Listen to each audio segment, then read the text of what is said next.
आइए आपको बताते हैं जालोर कानड़देव की धरती पर माझी शाह दर्शन को लेकर जो विवाद हुआ था उस पर अभयदेव महाराज कथावाचक जो हैं उनके दर्शन करने जाने की बात को लेकर प्रशासन और इनके बीच में झड़प हो गई, जिसमें उनके अनुयायियों और उनको हाथापाई और मारपीट भी की गई। महाराज जी ने पूरी कहानी को लेकर क्या कहा, पूरा मुद्दा क्या था, किस तरह से वहाँ जाना चाहते थे। हालांकि बीच में एक बात और मजार की आई कि वहाँ पर अवैध मजार है, वो जांच का विषय है, लेकिन उसको लेकर ज़्यादा विवाद बढ़ गया। पुलिस ने उनको ज़बरदस्ती ले जाने की कोशिश की तो महाराज जी पास ही में एक जो घर है वहाँ पर चले गए और एक महिला ने अंदर से दरवाज़ा बंद कर लिया। महाराज जी ऊपर छत पर चढ़ गए और वहाँ बैठे रहे। वहाँ से उन्होंने व्हाट्सएप के माध्यम से, इंस्टाग्राम, फेसबुक के माध्यम से सनातन हिंदू धर्म के अनुयायी को आह्वान किया, साधु संतों को आह्वान किया। रात्रि में जब उनके अनुयायी उस घर के आसपास जमा थे तो उन्होंने भी फेसबुक पर और इंस्टाग्राम, व्हाट्सएप, सोशल मीडिया पर जो आह्वान किया उससे मामले ने तूल पकड़ लिया। क्या मामला था आइए सुनाते हैं महाराज जी की जुबानी। मैं पुलिस प्रशासन की निंदा करता हूं। हमने मंच से कहा था हम बायोसा माता जी मंदिर जाएंगे। ये जितने पंडाल में लोग बैठे हैं, मेरे अंदर आज हनुमान जी आएंगे, हम सब मिलकर के जाएंगे, जालोर का किला फतेह करेंगे।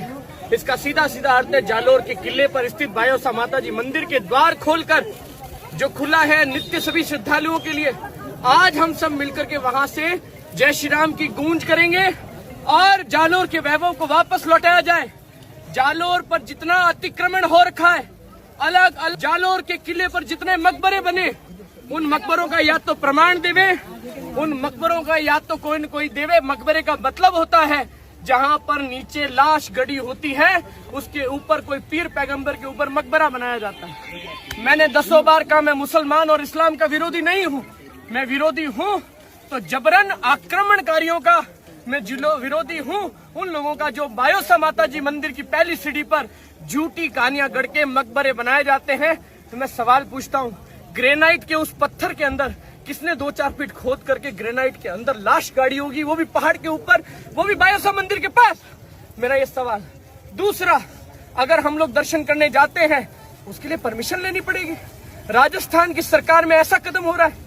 अब मैं मुंह नहीं खोलना चाहता कि हम जो करना चाहते हैं उसमें कौन कौन मेरे साथ था, लेकिन मैं जालोर वासियों आपको स्पष्ट कह दूं, जिस दिन मैं मुंह खोलूंगा उस दिन सब फंसेंगे, सब मरेंगे और बड़े बड़े राजनेताओं की पोले खुलेंगी। मैं मुंह नहीं खोलना चाहता और साफ बात ये भी कह दूं, जालोर वासियों ये षड्यंत्र जो मेरे साथ किया गया, मैं यहाँ के प्रशासन को, यहाँ के एसपी साहब को, कलेक्टर साहब को, सभी इस षड्यंत्र के लिए कभी माफ नहीं करूंगा। आज मेरा दम घुट रहा था, सांस नहीं आ रही थी, मेरा हार्ट जो है दर्द करने लगा, लेकिन मैं आमरण अनशन तक इसी घर की छत पर बैठा रहूंगा। मैं आमरण अनशन करता हूँ, अन्न नहीं लूंगा, जल नहीं लूंगा। अभी एम्बुलेंस आ रही है, उस एम्बुलेंस में नहीं बैठूंगा जब तक पूरे जालोर नगर वासी मेरे साथ बायोसा माता जी मंदिर चलते नहीं और ये प्रशासन मेरे साथ अगर जब तक खड़ा नहीं होगा मैं अन्न जल ग्रहण नहीं करूंगा, ये मेरा वचन है। जालोर वासियों आ जाओ इस जगह पर जहाँ पर मैं हूँ। कौन सी जगह ये?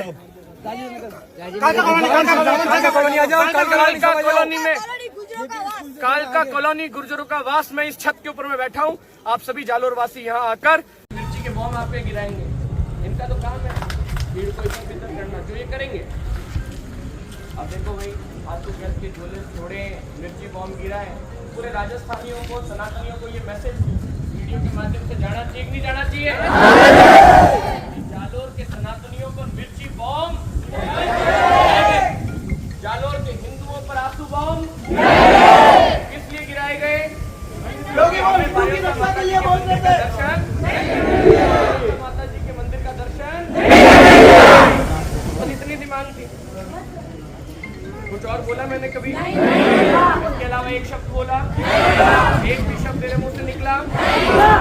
प्रमाण है, पूरा हिंदू समाज आपके साथ है। लेकिन मुझे ये भी पता है हिंदुओं को चारों तरफ से रोका गया है, चारों तरफ से बैरिकेडिंग की गई है। पर अभी जालोर की बॉर्डर पर पूरे राजस्थान के सनातनी चित्तौड़ से 500 गाड़ियां।